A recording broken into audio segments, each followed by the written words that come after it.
The idea that only 8% of voters talk politics every day is really hard for people in this room to wrap their minds around.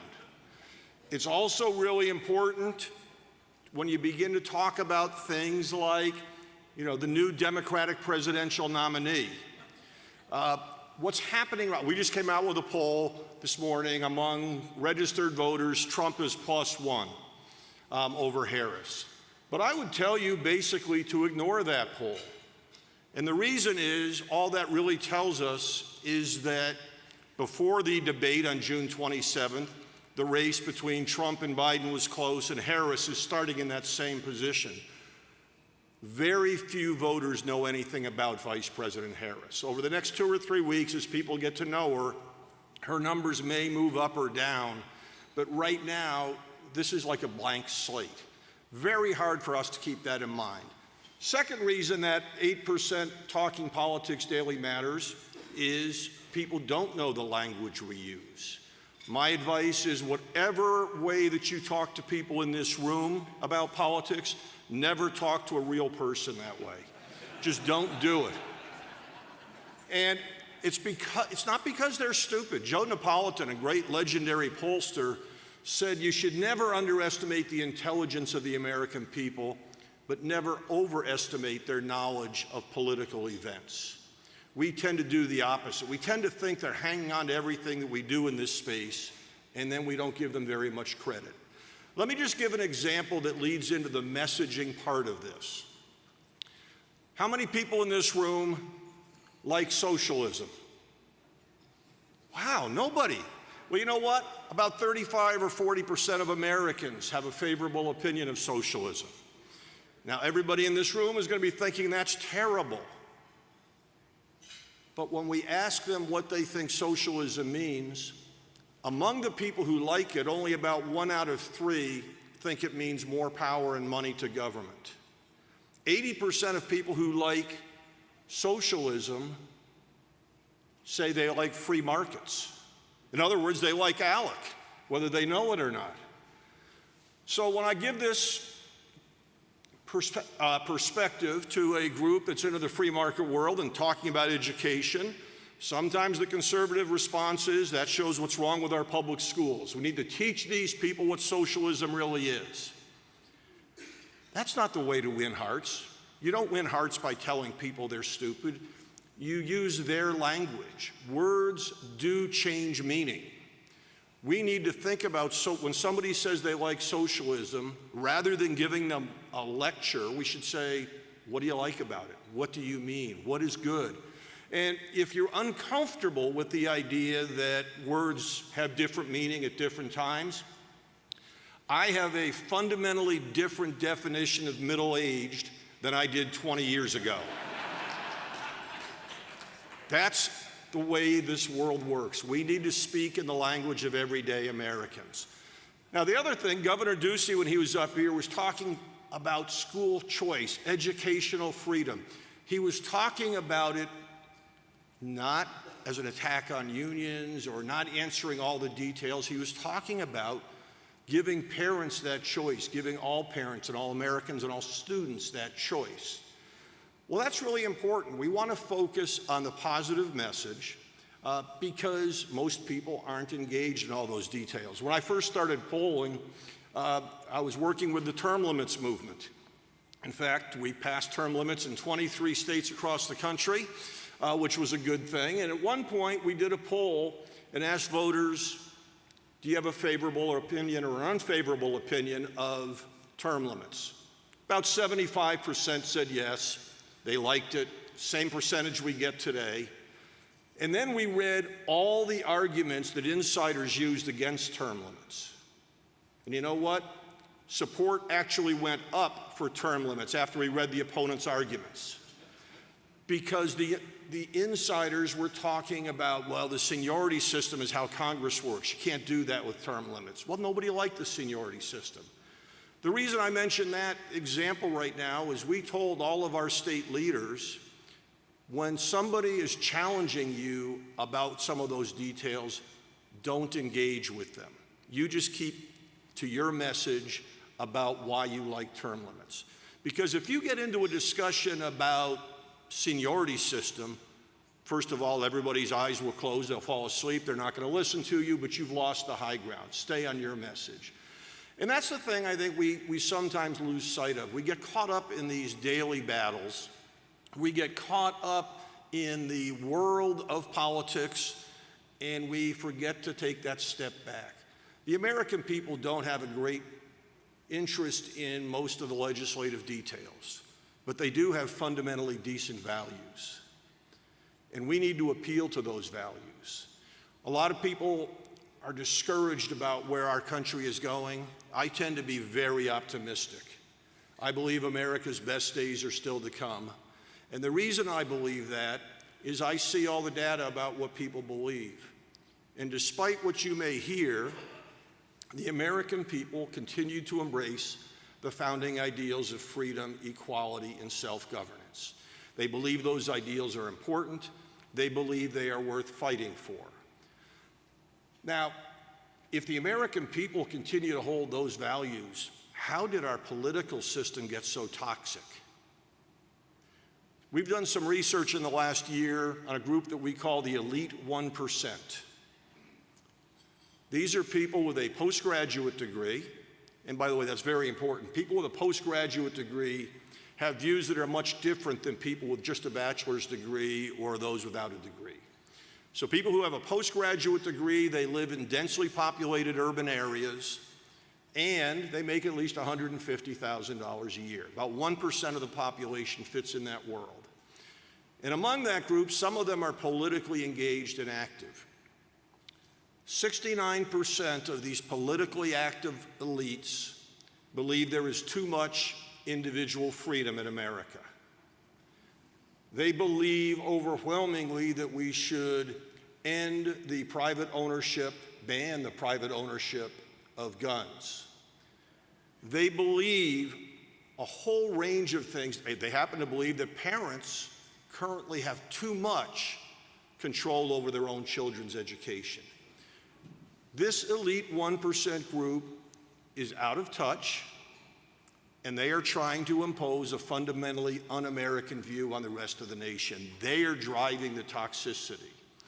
We need to call that out. We need to be aware of who they are, and also to recognize that the vast majority of Americans don't agree with them. What makes this group really dangerous? Well, there's two things. One is, despite how wildly out of touch they are, we have a question that we ask people on a regular basis. You know, no two people agree on everything, but do most Americans agree with you on important issues? And when we ask voters that, about half say yes. When we ask the politically active elites, do most Americans agree with you on key issues? 82% of them say yes. That is dangerous because that gives them permission to cheat. That gives them permission to bend the rules. I am doing this because the American people agree with me. I am doing this because we have to get around those deplorables who want freedom. I am doing this for good reasons. And the other reason this group is dangerous is they have tremendous influence with federal government managers, people who you might call the deep state. A lot of people attack them as a conspiracy group. I don't think they're a conspiracy at all. I think it's a fraternity. They all went to the same schools and know each other in different ways. But this group, these federal government managers, we just finished our first survey of 500 federal government managers living in the DC area. And they share a lot of the attitudes of the elite 1%, but there's something else that they share, and that is a belief that they should rule over the rest of us. We asked a question, suppose you thought a regulation was appropriate, but voters strongly opposed it. Should you do what you think? Should you impose the regulation, or should you respect the voters? Won't surprise anybody in this room to know that most of them said, we should ignore the voters. We should impose the rules. That's what you have with a federal bureaucracy.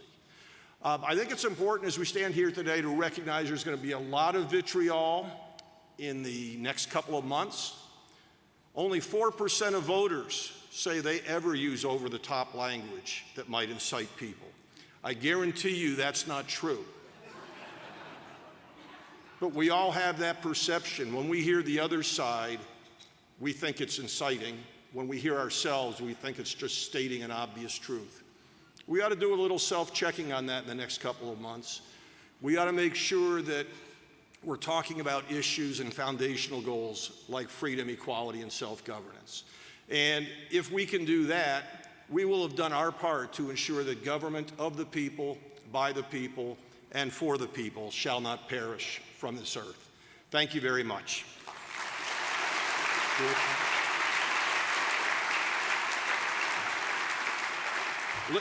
Lisa said we could have some easy questions.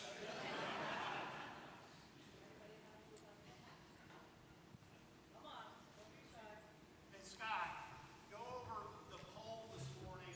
There's a 1% margin. What's your margin of, The margin of error? Yeah, sorry. What's your margin of error? And also, I assume that's likely voters. Well, And what's, Kamala's favorable, unfavorable ratio? Because I think it'd be fascinating to compare that to President Trump. You've got all the data. so again, I think it's really important to recognize that all this poll tells us is we're back to where we were on June 26th. It's a poll of 2,000 registered voters. When you break it down to likely voters, Trump gains an extra point. But the reason I don't focus on that, we don't know who a likely voter is at this point. We had a pretty good idea of who it might be if it was Trump-Biden. But now that Harris is out, it may be that she attracts some voters that were really tired of two old men running for president. We don't know that. When we talk about Kamala Harris, most of the opinions on her are soft.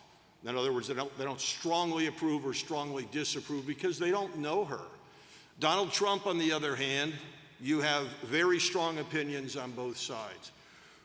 What's going to happen in the next 2 or 3 weeks is Vice President Harris is going to be defined. We don't know whether she'll be defined by conservatives who point out that she wants to ban private health insurance. She doesn't like educational freedom. She does think that boys should be allowed to play in girls' sports. If those issues come out, and she doesn't have a problem with illegal immigration. If those issues define her, her numbers will go way down. If the progressive left defines her in a more appealing manner, they'll go up, and we just don't know. So my comment to you right now is we can talk about the polls in 2 weeks, but right now let's just recognize we're starting the race over again. Yes? Outside of the polling specifically on the presidential, what blind spots might there be for conservatives this election? What blind spots might there be for the conservatives? Both parties have plenty of blind spots. Conservatives have a real danger of being too angry on the immigration issue. It is not, the American people understand why somebody would want to bring their family here. The anger is at the government. So the rhetoric must keep the focus there. And yes, we have issues to deal with. Same thing on education or really any of these topics. Its tone is where the conservatives are really struggling. And then I would say the other thing is sometimes, I'll bet, and I won't ask you, but I'll bet in this room there's a lot of people who would cheer and jump up and down if the Department of Education disappeared. And, yeah. And if you made that your policy position, you would make Kamala Harris's numbers look very good. People don't want to get rid of the Department of Education. What they would be very supportive of is shifting programs and funding from the Department of Education to state and local authorities. Much better way to go about talking about it. And the reason for that is people think education is important. They're not aware of all the details. They prefer local control to federal control. So think of it in that way. How do you make your issue appealing to somebody who's not in this room? I think we have time for one more. Hey, Scott, can you comment on the Gen Z 20-year-old, any trend for the youngest, newest first voter? You know, that's the story in every election cycle. We want to identify who they are. I'm old enough that I remember George McGovern running for president, and young voters, when he did that, grew up and voted for Mitt Romney.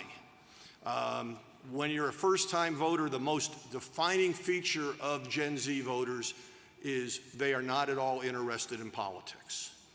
They're more interested in lots of other things going on in their life.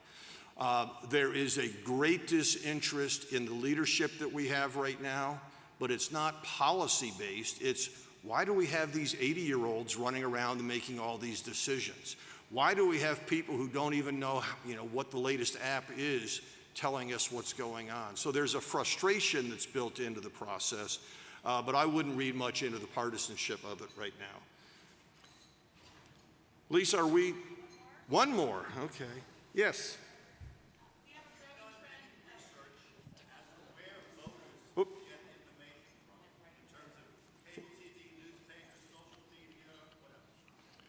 Okay, and your question was too, we'll get both. We have a lot of no-party preferences rising in our belt. What do we know about that group? Okay, so the first question, where do people get their news? Most people get it from family and friends.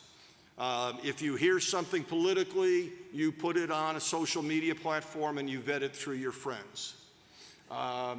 That's both good and bad. The bad part is we don't hear too many things outside our own bubble. The good news is it's not relying on any one institution.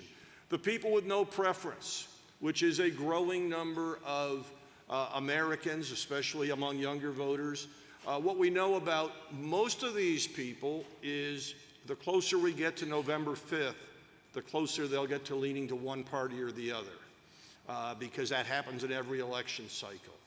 Looking forward, I would argue that the